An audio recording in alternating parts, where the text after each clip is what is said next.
Hey, it's Matt again. I thought I'd do another video and another question, challenge, whatever you want to call it there. And so, first one I asked was about a Beatles question. You can look at that and hope you weigh in on it. Rock and roll, is it dead? That's the question. So there you go. That's the question. Weigh in on it. And what do I mean by that? Maybe I don't mean has it disappeared? Is it gone forever? Does it not matter anymore? I don't mean anything like that. I mean, is it as a living, breathing, vibrant, thriving, evolving, fresh form of music? Is it all over? Are those days gone? And I don't even mean that there aren't some people maybe that make rock and roll nowadays and that maybe some of that stuff isn't good or enjoyable.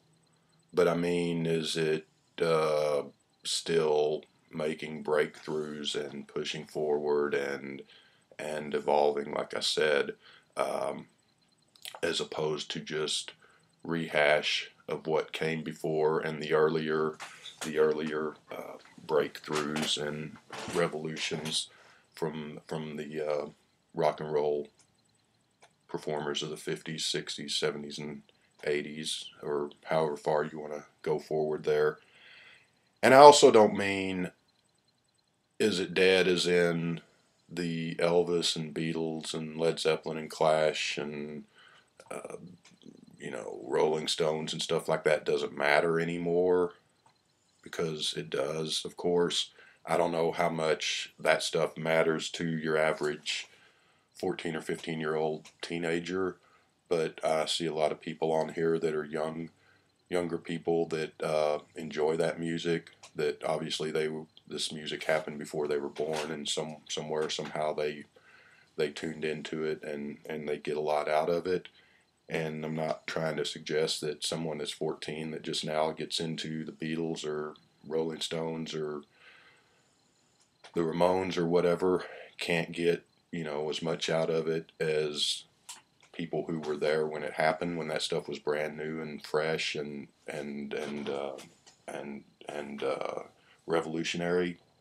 I'm sure they can. I mean, it might be the difference of the fact of someone having actually been there when it happens versus someone discovering it 10, 20, 40, 50 years later, you know.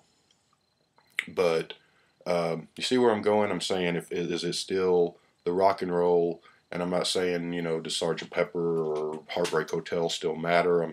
They do. I'm saying, are the people that are making rock and roll albums or CDs or MP3s or whatever the hell they call the things is nowadays, the people that are making brand new rock and roll today, does it matter? Is the music dead? Is it just a bunch of rehash? You know, and you could argue that most of the bands of the past 20, 30 years that are rock and roll bands, and I'm not talking about people that mix in other stuff like rap and hip hop and jazz with what was rock and roll and make a big collage of stuff, or maybe I am even talking about those, but most of them that just do the rock and roll, someone could argue that, well, yeah, okay, their music is okay, but you can hear they're doing, this is some Beatles influence, this is their Rolling Stones influence, this is their Beach Boys influence, this is their Husker Du or Sex Pistols or Aerosmith or Led Zeppelin or AC/DC influence. And so they're just sort of a sum of their parts as opposed to taking something original. Whereas, yes, Elvis had his influence, John Lennon, Mick Jagger, Jimi Hendrix, the Grateful Dead, Johnny Rotten, they all had their influences in the music that turned them on to wanting to make music. And yes, they learned those songs before they started writing their own songs. But then when they got to where they made their own songs, the Beatles didn't sound like Elvis, and the Rolling Stones, despite the fact they did a lot of old blues songs on their first few albums, covered a lot of old blues songs. The Rolling Stones didn't sound like Muddy Waters or Big Bill Broonzy. The Rolling Stones sounded like the Rolling Stones, and the Cars sounded like the Cars, and nobody else really sounded like that. And so you could argue that bands from the mid 80s, early 90s up, most of those bands, some of them have their own sound to some degree, but most of them just sound like the sum of old parts. Just patch and quilt. Take some Beatles, take some Led Zeppelin, take some Beach Boy harmonies, take some whatever, and it's just sort of a mix and bake configuration of rehash as opposed to new breakthroughs and new progression and so forth, like it was in the 50s and 60s and all. So, or you could argue that that's not the case. Maybe you disagree. I don't know. So, and yeah, that's it. And I'm thinking not rock and roll dead, isn't that nobody cares about it anymore. People don't like it, or people don't still get stuff out of it. People still get stuff out of Beethoven and Tchaikovsky and Handel and Stravinsky and Al Jolson, and ragtime piano and Frank Sinatra. But I don't think most people are going to argue that classical music or jazz or Sinatra, Lennon Sister type pop standards, big band music is the music of the day anymore, even though there's a lot of people, or there's at least some people that still listen to that and enjoy that music. I don't think that anyone's going to argue that someone's out there making new innovations and breakthroughs in classical music or jazz or the American standard songbook the way that Cole Porter and Sinatra and Bing Crosby and people like that did back in their day. I remember what was in the 90s, who was that guy, Harry Connick Jr., that some people liked, and I was like, well, I mean, if you want to listen to that, why not just listen to Sinatra and Bing Crosby, because they did it first and they did a lot better than this guy, so why listen to just a pale imitation? I mean, not that the guy was terrible, but I mean, why not just listen to the real thing? And if this guy was taking what Sinatra and Crosby and Cole Porter and those guys did and was innovative with it and moving forward and making new breakthroughs and doing new stuff and bringing a fresh perspective to it, that'd be great. But he's just sort of a copycat of that old style. And there's nothing wrong with that, I guess. But I mean, and I think that's the argument that could be made, maybe, that rock and roll has come to that point where, yes, there are people still making rock and roll. There are new bands making albums right now this year. 20 something kids playing rock and roll, but I mean, are they really, do you expect any of them to be the revolutionary, game changing breakthrough that Elvis or the Beatles or Hendrix or the Yardbirds were, or the Clash, or even the Talking Heads, or even go way down the scale there, even Duran Duran or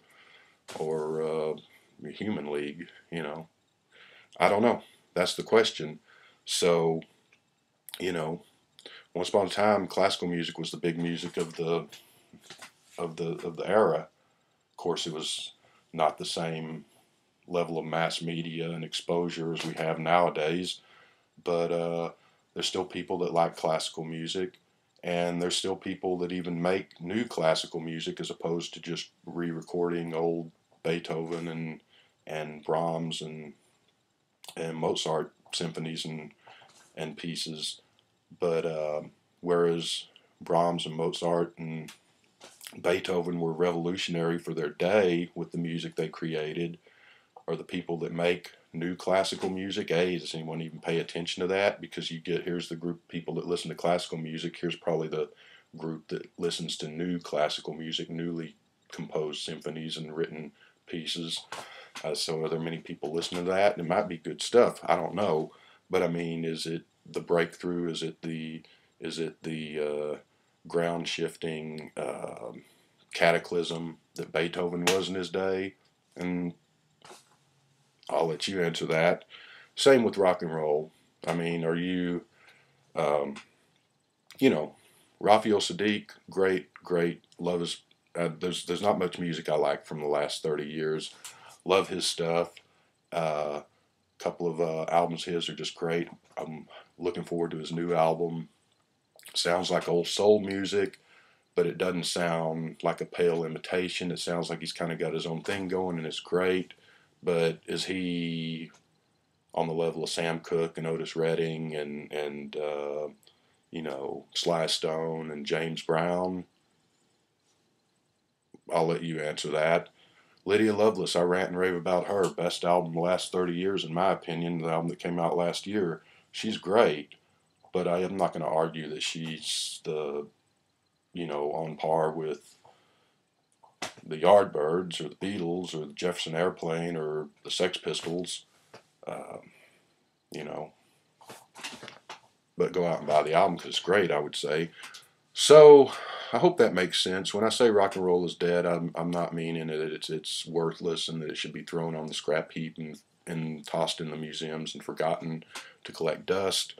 I'm not saying that people still don't enjoy it. And I'm not even talking about your enjoyment of rock and roll from 30, 40, 50 years ago. That stuff was the cream of the crop, I think, and it's still worth listening to, and it still resonates down through today and will into the future, I think, just as Beethoven and Frank Sinatra and ragtime and old jazz records and Louis Armstrong and the Hot 5 and 7 still resonate. I don't know how many high school kids even know who Louis Armstrong is, but I mean, hopefully someone somewhere, you know. Uh, but as a right now brand new rock and roll, whether you like it or not, do you think there's any hope of it, or is it pretty much a dead art form that's just still around in the way that classical, jazz, barbershop quartet, uh, big band era, ragtime, that stuff's still around, and that people still listen to the old stuff, but there's not really people making new ragtime records that I know of, and even if they are, nobody's paying too much attention. And so rock and roll people are still paying attention a little more than that. So that might not be the best analogy, but nobody is you know, nobody's, if anyone's making new ragtime, they haven't made something that's going to make people that like that stuff forget the Maple Leaf Rag or Scott Joplin. I'll put it that way. Is anybody making rock and roll that's going to make us forget London Calling and Sgt. Pepper and Pet Sounds and Beggar's Banquet and Axis Bold as Love and Never Mind the Bullocks, Here's the Sex Pistols? So is rock and roll dead? I'll let you answer.